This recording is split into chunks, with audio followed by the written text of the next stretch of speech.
getting fat, but outside is open. People are out here walking and exercising. It takes a lot of effort to take care of this outside vessel, as much work as it takes to take care of the inside vessel. It's like you can't do one or the other. Right. You have to do both. Right. And even when it comes to health, like a lot of times you can literally think yourself sick. Yes. You can think yourself sick. If you get a little cold, you can definitely exasperate it into something that it wasn't. And you could even start feeling symptoms that aren't really there, because in your mind, you're already thinking the worst. Like one of the things I used to do, and some people may look at me like if they don't have faith, they're going to look at me like I'm crazy. But when I would get a cold, I would literally I would pray. Of course, I would do whatever I need to do. I would try not to take medicine as much, but I would literally pray and rest. 3 days, or if the cold even started, 3 days, it's gone. Because in my mind, I'm like, it's not happening. Right. It's not happening. Now, I know that there are even sicknesses that are more severe, but even when you go to the doctor, the healing process of whatever you're going through, they'll tell you, like, if that person's a fighter, if that person knows that they're going to make it, like that is half the battle, is knowing that you're going to be healed, coupled with the techniques or whatever you have to definitely know that is going to happen for you, and that helps the healing process as well. Right. Especially understanding that all disease is just dis-ease in your mind. Yeah. All of these books say the same thing, the same way. That it is literally just, you know what, the secret speaks on that. Right. How just, it sounds crazy, but if you use your mind, the only way you would find out is if you use your mind to see if it's real or not. I mean, when they're like, I think they even spoke on cancer in that book, and they're like, your average person would be like, I can't think my cancer away, but you can. You can definitely heal more things and God's the ultimate healer at the end of the day, period. So you can definitely faith your way to being miracles. Exactly. And you have to play a part in your own miracle. Right. Another part I wanted to read, one of the questions Napoleon Hill asked the devil was, I think I understand what a drifter is.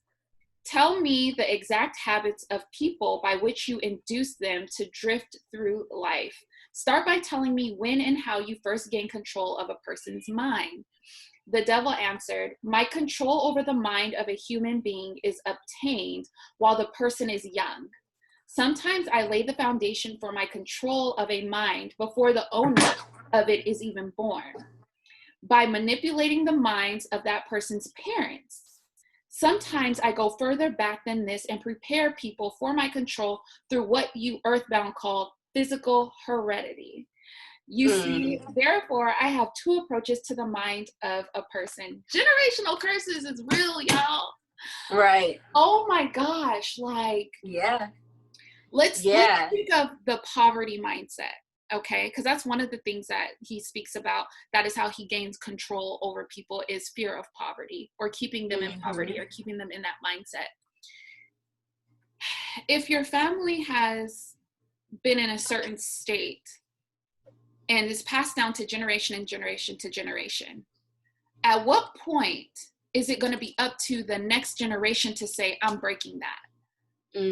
I'm going to do whatever is necessary. Now, I understand different parts of the world, you may not have the resources, you may not have the information, but for those people that have the information, but still sit there and say, I can't do it, or still sit there and say, I didn't have that example, or still sit there and say, whatever the case was. Like, I know people that have been adopted and still graduated from college, grew up in foster homes. homeless people, homeless children that still found a way to go to school, people that come from nothing, that actually will come from sleeping in cars, that actually Right. now are multimillionaires. So you can't sit here and tell me that it is due to you not having the example. It's because people don't take advantage of the information that is being given.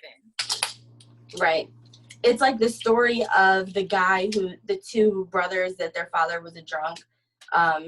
One guy became like super successful, and when they asked how or why, they said because my father was a drunk. And then the other one became an alcoholic and said, when they asked him like how did this happen, he's like, because my father was a drunk.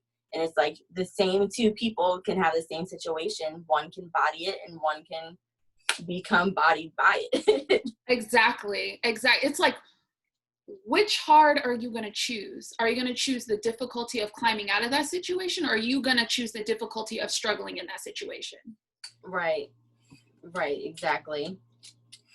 Something that I loved about this book was in the very beginning, it was saying how Andrew Carnegie basically put Napoleon Hill up to the task of learning the way to learn about success is learning about failures. So he told him the task of going and interviewing people, because Napoleon Hill wanted to interview people on how they became successful. And Andrew Carnegie said, interview people that have failed. And then he basically put him up to a task that he may not have received the benefit while he was even living. Mm-hmm. And that was his task, to contribute to breaking generational curses and helping other people break generational curses. He was saying this could go, you're going to have to get a means of income from somewhere else. It's not going to come from this, not in your lifetime. Mm-hmm. And it was also interesting that they didn't release this book while he was living, while his wife was living. They were like, the information in this book is so just nuts that we're not I was gonna say posting this, we're not publishing this in his lifetime. Mm-hmm. This is some real stuff here. Yeah. So another thing that I wanted to read is where did it go?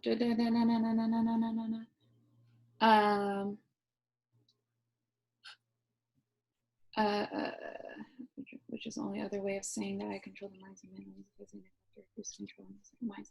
So, but this goes all the way back to laziness, because like you said, all throughout the book, he talks about basically just taking control of people's minds.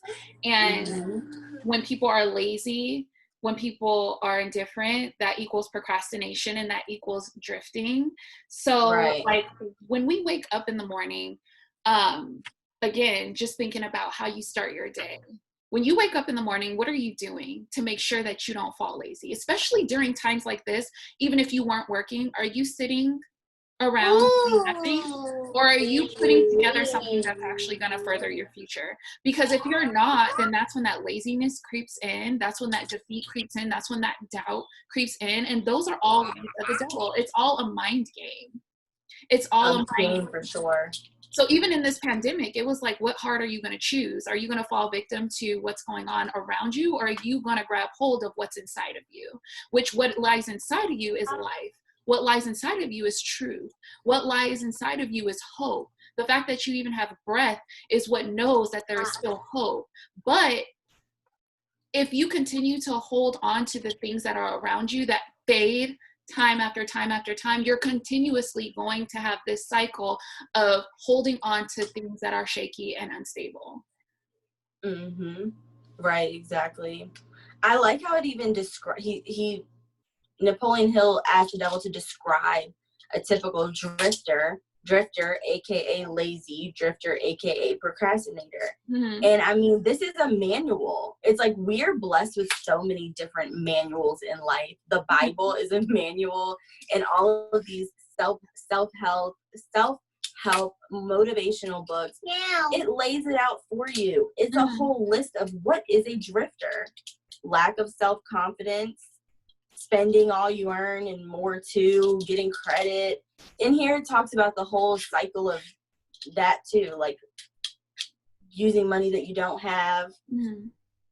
it literally just lays out a whole list of things not to be. And that's why I love how it was like, it's easy for somebody to say, do this to be successful, do this to be successful. But it's almost easier to just do what you shouldn't do. Like, okay, don't do this. Boom. Okay, I won't do that. Right. And this book, it's kind of like the whole reverse psychology thing. It's like you're hearing, because we, like you said, we read a lot of books that are uplifting, inspiring. Yeah, that's great. But to hear the other side of it is an eye opener too, because it's like, oh, I don't want to be that. He's sitting here telling me this is how it goes. I don't want to be that. And I know it all to be true because of the other side, the positive side, the God-fearing side of me. Allows me to know that this is real. But to hear it from this perspective is definitely mind blowing. Right. And in the foreword, it was saying that this book is basically Napoleon Hill's spiritual awakening. It was saying that Think and Grow Rich was the tool, like the actual tools on how he got there, but this was his spiritual awakening. And it's like, we all have our own spiritual journeys and spiritual encounters, so it's like reading someone else's is pretty interesting. Right. I had another thought about that, but it slipped my mind. So I want to touch on the faith piece again, and what I talked about, being able to come out of any situation that you may be in, although it may seem unbearable at the time. Because again, looking around at what's going on, and even with what we do when it comes to investing and trading, I hear a lot of people say, they're skeptical. They're skeptical because A, they maybe don't think that they can do it. B, because they don't have a representation of what it is like, or even they may not come from an entrepreneurial background, so they may not think that they have it within them. Like, I was that person where I never, ever thought I would be an entrepreneur. Never. Work a job, make good money, provide, move up the ranks. My aspirations were how far I can move up in the company, which would equate to how much I made. And I even dated a guy who was an entrepreneur at the time, and I didn't get it then. But I get it now, because if you can just hold on and go through that process, the reward is so much greater. So even being a person that came from not thinking I had it in me, again, the devil playing tricks on me, trying to tell me what I can and can't do, to now being this person that is such an advocate for having freedom, having time, even the whole investment side of it, like doing it. Like, it's just crazy when you're able to actually overcome that fear inside of you, or overcome what you may think that you weren't taught, when all the tools are right there. It's just once yes, God sends the people and he sends the resources, so there really is no reason to be fearful. I'm a direct representation of that. Oh, hold on 1 second. Go get some fruit snacks. Aww. Go get some fruit snacks. So if you want to go ahead, it's okay. Kids are kids. If you want to go ahead and go, I understand. Or if you want to keep going, let's say one last thing. What'd you say? One last thing to wrap it up. Okay. Give me 2 seconds. Come on. So if you just joined, we are talking about Outwitting the Devil by Napoleon Hill. And this is just one of the books that we are reading together. Yes, we are traders. We trade in the Forex market, but because of our success family, we definitely understand that in life, mindset is everything. So not only are we getting equipped with the tools to be able to grow wealth, but also becoming rich in every aspect, rich in spirit, rich in the way we think, as well as, of course, financially. So that's what we were touching on, is how the devil controls your mind and how he instills fear in you, and how a lot of people are so fearful of the unknown. But at the end of the day, how can you be scared of something you've never tried? How can you be scared of something you've never seen? How can you be scared of something? And so that's the point of this book, because it allows you to understand that you don't have to be a product of your environment, because he's sitting here telling you that's how he takes control of you. So if he's sitting here telling you that's how he takes control of you, God is bigger and he's greater, and he created everything on this earth. So why would we allow something so small, such as fear or doubt or wherever we came from, stop us from being who God called us to be? Right, exactly. So go ahead. You want to go ahead and speak on something really quick? It's so funny, Mom Life. I had a thought, and I had a really good thought, but it's totally cool. It slipped my mind. Yeah, but this book is definitely amazing, and I'm so glad that, first of all, I'm really glad that we all get to read it together and be on the same page together. Right. And really, our communication and like our friendship and things like that, we actually have things of substance to discuss. We know that our minds are developing and growing together. That's so exciting. Right. Well, I'm going to go ahead and let you go. You have mom duties. Okay. Take care. So sorry. But thank you so much for coming on with me. Again, if you haven't read this, Outwitting the Devil by Napoleon Hill. And if you are interested in becoming a part of our success family and learning how to grow wealth and literally make money from your cell phone, go ahead and message myself or message me if you're watching on her page, because we would love to welcome you with open arms. Again, fear is learned, okay? And a 9-to-5 these days just doesn't cut it. But that's also taught, thinking that the only way for you to become successful is to get a job and work for somebody else. Not knocking it, but multiple streams of income is definitely something that you need to be prepared to have. Because even in an economy like this, you could get laid off at any second. A company can go away any second. It's not in your hands. However, when you learn this skill set that we are learning as far as trading, you now have your finances in your hands. So again, we have a call tonight to explain everything on how you can join us in enriching every aspect of your life, not just financially, and learning how to actually sustain that wealthy investor mindset. Message us and we will see you later.